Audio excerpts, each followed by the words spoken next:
Hello friends, welcome to the examiner. इस channel पे आपका फिर से बहुत बहुत स्वागत है। एसएससी जीडी 2024 एग्जाम के लिए जो सबसे ज़्यादा important GK and GS questions हैं वो मैं आपके लिए लेकर के आया हूँ। ये जो सारे 25 क्वेश्चंस एंड आंसर्स है वो प्रीवियस ईयर में पूछे गए हैं, साल 2021 में। तो बढ़ते हैं हमारे आज के पहले क्वेश्चन की तरफ। हमारा पहला क्वेश्चन है, निम्नलिखित में से कौन सा बंदरगाह या टर्मिनल प्रशांत महासागर में स्थित नहीं है? हमारे ऑप्शन है Yokohama, option B Rio de Janeiro, option C Shanghai, option D Sydney.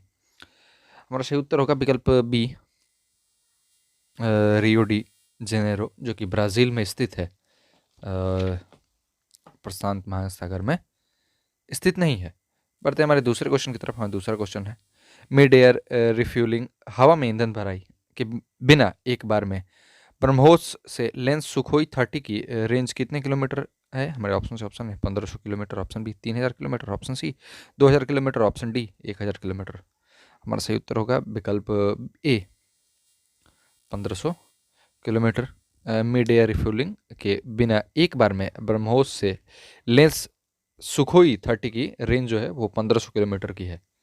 बढ़ते हैं हमारे तीसरे क्वेश्चन की तरफ। हाँ, तीसरा क्वेश्चन है, रानी की वाव या क्वींस स्ट्रिपवेल नदी के तट पर स्थित एक यूनेस्को विश्व धरोहर स्थल है। कौन सा है? हमारे ऑप्शन है Saraswati, option B Kaveri, option C Jhelum, option D Mahanadi. हमारा सही उत्तर होगा विकल्प ए सरस्वती। रानी की वाव या क्वींस स्टेपवेल सरस्वती नदी के तट पर स्थित है और ये एक यूनेस्को विश्व धरोहर स्थल है, जिसे वर्ष 2024 में यूनेस्को धरोहर स्थल में शामिल किया गया था।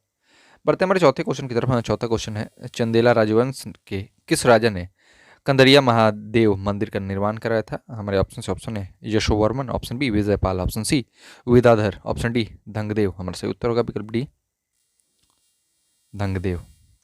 बढ़ते हमारे पांचवें क्वेश्चन की तरफ। हमारा पांचवा क्वेश्चन है, आपतित किरण आपतन बिंदु पर लंब किरण और परावर्तित किरण सभी डैश अवस्थित होती है। हमारे ऑप्शन है विकर्णत विपरीत समतलों पर, ऑप्शन बी समान समतल में, ऑप्शन सी ऊर्ध्वाधर रूप से विपरीत स्थलों पर, ऑप्शन डी भिन्न स्थलों पर। हमारा सही उत्तर होगा विकल्प बी समान स्थल में। बढ़ते हमारे छठे क्वेश्चन की तरफ। हाँ, छठा क्वेश्चन है, दिल्ली सल्तनत के दौरान निम्नलिखित में से किस प्रकार का कर एकत्र किया जाता था? हमारे ऑप्शन है खराज कर, ऑप्शन बी रैयतवाड़ी कर, ऑप्शन सी महालड़वाड़ी कर, ऑप्शन डी आयकर। हमारा सही उत्तर होगा विकल्प ए खराज कर। दिल्ली सल्तनत के दौरान खराज का कर का एकत्र किया जाता था। यह एक प्रकार का कृषि भूमि पर व्यक्तिगत इस्लामी कर है और ये 7वीं शताब्दी में पहली मुस्लिम विजय के साथ खराज कर की शुरुआत की गई थी, जो विजित प्रांतों की भूमि पर लगाए गए थे। एक स्मूथ शुल्क को निरूपित किया।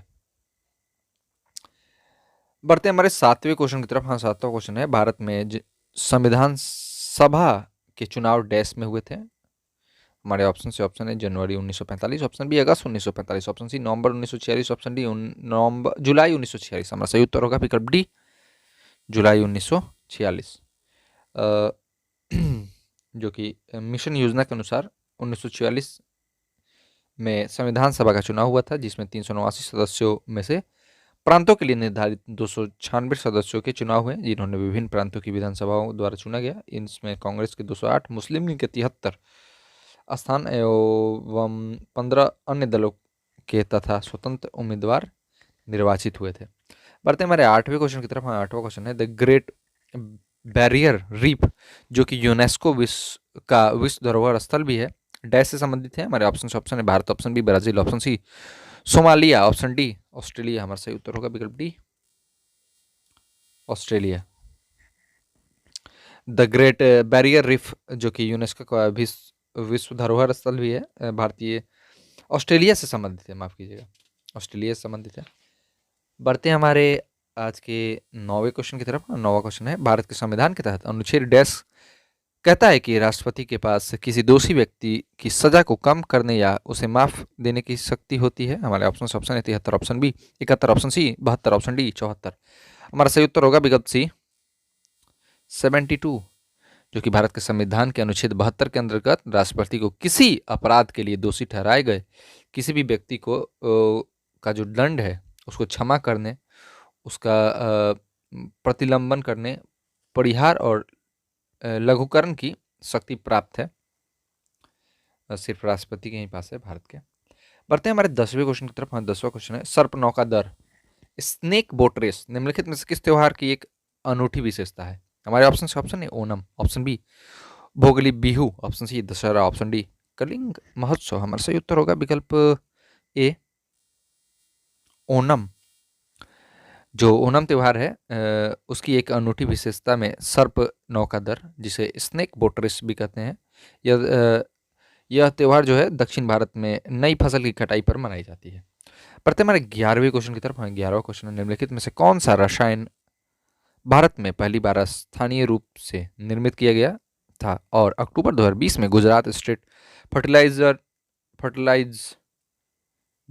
एंड केमिकल्स इंडिया लिमिटेड द्वारा लॉन्च किया गया था? हमारा ऑप्शन है boronated calcium nitrate, option B calcium ammonium nitrate, option C triple super phosphate, option D ammonia sulphate. हमारा सही उत्तर होगा विकल्प है बोरोनेटेड कैल्शियम नाइट्रेट। बढ़ते हैं हमारे 12वें क्वेश्चन की तरफ। हमारा 12वां क्वेश्चन है नवंबर 2020 में भारत और डैश ने संयुक्त रूप से रुपे कार्ड के चरण 2 का शुभारंभ किया? हमारे ऑप्शन है Myanmar, option B Bhutan, option C Nepal, option D Bangladesh. हमारा सही उत्तर होगा विकल्प बी भूटान। नवंबर 2020 में भारत और भूटान ने संयुक्त रूप से रुपे कार्ड का चरण 2 का शुभारंभ किया। कब किया? नवंबर 2020 में किया। बढ़ते हैं हमारे 13वें क्वेश्चन की तरफ। 13वां क्वेश्चन है विद्युत सेल के प्रतीक में मोटी छोटी रेखा डैश निरूपित करती है? हमारे ऑप्शन है धनात्मक टर्मिनल, ऑप्शन बी ऋणात्मक टर्मिनल, ऑप्शन सी उदासीन टर्मिनल, ऑप्शन डी वलय या रिंग टर्मिनल। हमारा सही उत्तर होगा विकल्प बी धनात्मक टर्मिनल। बढ़ते हैं हमारे 14वें क्वेश्चन की तरफ। 14वां क्वेश्चन है नवंबर 2020 में बार्कलेज ने अनुमान लगाया था कि वित्तीय वर्ष 2020-21 में भारत का सकल घरेलू उत्पाद जीडीपी डैश का संकुचन दर्ज करेगा? हमारे ऑप्शन है -6%, option D -5%, option C -6.4%, option D -5.4%। हमारा सही उत्तर होगा विकल्प सी -6.4%। बढ़ते हमारे 15वें क्वेश्चन की तरफ। 15वां क्वेश्चन है डूरंट कप फुटबॉल टूर्नामेंट का 2021 संस्करण डैश में आयोजित किया गया था? हमारा ऑप्शन है Goa, option B Bengaluru, option C Kolkata, option D Nai Delhi. कहाँ आयोजित किया गया था? हमारा सही उत्तर होगा विकल्प सी कोलकाता में आयोजित किया गया था। बढ़ते हैं हमारे 16वें क्वेश्चन की तरफ। 16वां क्वेश्चन है अल्ट्रासोनिक तरंग की आवृत्ति क्या है? हमारे ऑप्शन है 5 kHz से अधिक, ऑप्शन बी 15 kHz से अधिक, ऑप्शन सी 10 kHz से अधिक, ऑप्शन डी 20 kHz से अधिक। हमारा सही उत्तर होगा विकल्प डी 20 किलोहर्ट्ज से अधिक। जो प्रसर्व तरंग उन ध्वनि तरंगों के लिए उपयोग में लाया जाता है जिसकी आवृत्ति इतनी अधिक होती है कि वह मनुष्य के कानों को सुनाई नहीं देती। जो मानव श्रवण शक्ति है वो 20 हर्ट्ज से 20 किलोहर्ट्ज तक होती है, 20 kHz से अधिक। बढ़ते हैं हमारे 17वें क्वेश्चन की तरफ। 17वां क्वेश्चन है 2020 में भारतीय क्रिकेट कंट्रोल बोर्ड बीसीसीआई द्वारा निम्नलिखित में से किस कंपनी को टीम इंडिया का आधिकारिक किट प्रायोजक घोषित किया गया था? हमारे ऑप्शन है बल्लेबाजी, option B mobile premier league MPL, option C 11 wickets, option D dream 11। हमारा सही उत्तर का विकल्प B MPL mobile premier league जो है 2020 में भारतीय क्रिकेट कंट्रोल बोर्ड बीसीसीआई द्वारा टीम इंडिया के नए किट स्पॉन्सर को की घोषणा जो हुई थी उसे मोबाइल प्रीमियर लीग एमपीएल को दिया गया था। अब एमपीएल स्पोर्ट्स टीम इंडिया का जर्सी डिज़ाइन करेगा उस समय 2020 में।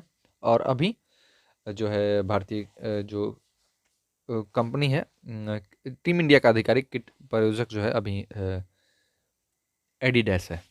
बढ़ते हमारे 18वें क्वेश्चन की तरफ। 18वां क्वेश्चन है किसकी अध्यक्षता वाले राष्ट्रीय किसान आयोग ने सुझाव दिया कि कृषि फसलों के लिए न्यूनतम समर्थन मूल्य एमएसपी उत्पादन की भारित औसत लागत से कम 50% अधिक होनी चाहिए? हमारे ऑप्शन है M S Swaminathan, option B G V Ramakrishna, option C R V Gupta, option D A M Khusro. हमारा सही उत्तर का विकल्प है एम एस स्वामीनाथन। बढ़ते हमारे 19वें क्वेश्चन की तरफ। 19वां क्वेश्चन है, जनवरी 2020 में बीसीसीआई के पॉली रीगर पुरस्कार द्वारा किसे सम्मानित किया गया? हमारे ऑप्शन है Virat Kohli, option B Jasprit Bumrah, option C Rohit Sharma, option D Shikhar Dhawan. हमारा सही उत्तर होगा विकल्प बी जसप्रीत बुमराह, जो कि जनवरी 2020 में बीसीसीआई के पॉली रीगर पुरस्कार द्वारा जसप्रीत बुमराह को सम्मानित किया गया था। बढ़ते हैं हमारे 20वें क्वेश्चन की तरफ। हाँ, 20वां क्वेश्चन है, सुधीरमन कप निम्नलिखित में से किस खेल, गेम्स या फिर स्पोर्ट्स से संबंधित है? हमारे ऑप्शन है baseball, option B badminton, option C basketball, option D volleyball. हमारा सही उत्तर होगा विकल्प बी बैडमिंटन। बढ़ते हैं हमारे 21वें क्वेश्चन की तरफ। 21वां क्वेश्चन है, ईसाई समुदाय द्वारा जीसस क्राइस्ट के जन्म के उत्सव के रूप में मनाया जाने वाला वार्षिक त्योहार क्रिसमस निम्न से किस तारीख को मनाया जाता है? हमारा ऑप्शन है 29 दिसंबर, ऑप्शन डी 25 दिसंबर, ऑप्शन सी 15 दिसंबर, ऑप्शन डी 21 दिसंबर। हमारा सही उत्तर होगा विकल्प बी 25 दिसंबर, जो है वो क्या बोलते हैं 25 दिसंबर को ईसाई धर्म का सबसे खास पर्व होता है, क्रिसमस मनाया जाता है। इसी दिन जो शिशु यीशु का जन्म हुआ था ऐसा माना जाता है, लोग कहते हैं। और 25 दिसंबर कब था? कल था 25 दिसंबर। आज 26 दिसंबर है जब ये वीडियो आ रही है। बढ़ते हैं हमारे 22वें क्वेश्चन की तरफ। हाँ, 22वां क्वेश्चन है, भारतीय विद्रोह की शुरुआत 10 मई 1857 को मेरठ से हुई और यह कब खत्म हुआ? हमारे ऑप्शन है 18 सितंबर 1859 को दिल्ली में, ऑप्शन बी 15 अगस्त 1860 को झांसी में, ऑप्शन सी 13 मई 1858 को कलकत्ता में, ऑप्शन डी 20 जून 1858 को ग्वालियर में। हमारा सही उत्तर होगा विकल्प डी, जो कि 20 जून 1858 को ग्वालियर में जो है वो भारतीय विद्रोह की शुरुआत कब हुई थी? 10 मई 1857 के दिन मेरठ की पैदल टुकड़ी 20 NI से, जो कि 1857 ईस्वी की क्रांति की शुरुआत हुई और 20 जून 1858 को ग्वालियर में खत्म हुई।